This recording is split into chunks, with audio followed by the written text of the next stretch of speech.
Hi guys, welcome to my first mini vlog. The day was Friday. আমি আর মা বেরিয়েছিলাম নৈহাটির কালী মা দর্শন করতে।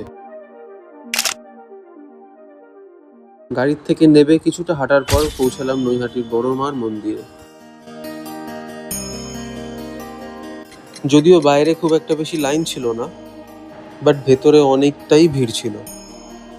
অলমোস্ট 10 to 15 মিনিটস লাইনে দাঁড়ানোর পরে আমরা পৌঁছালাম মায়ের কাছে।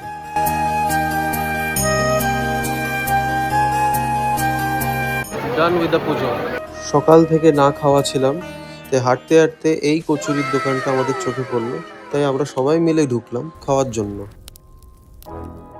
খেতে খেতে ডিসাইড হলো সামনেই নাকি একটা পার্ক আছে, তো যাওয়ার সময় ওটা ঘুরেই যাব। সো খেয়ে বেরিয়ে পড়লাম। কাছেই ঘাট ছিল, দেখলাম অনেক দোকান বসেছে, সেখান থেকে এই দুটো ব্রেসলেট নিলাম। সেদিন খুবই গরম ছিল, তাই টাইম ওয়েস্ট না করে পার্কের দিকে হাঁটা শুরু করলাম।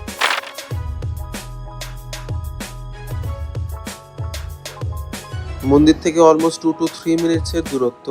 মন্দিরের ভিড় কাটানোর পরে এত নিরিবিলি জায়গায় আসাটা is a bless. I thought পার্কটা খুবই নর্মাল, বাট নো। পার্কের ভেতরে কিছুটা হাঁটার পর you come to this bird cage, যেখানে I made a new friend. সে hi everyone. My inner child got crazy for a bit. Then I made another friend. Man, I really love this place. শেষে অ্যাকোরিয়ামও দেখলাম, where my third friend Mimo is saying you to subscribe if you like this video. Signing off for now. See you at the next one. Bye.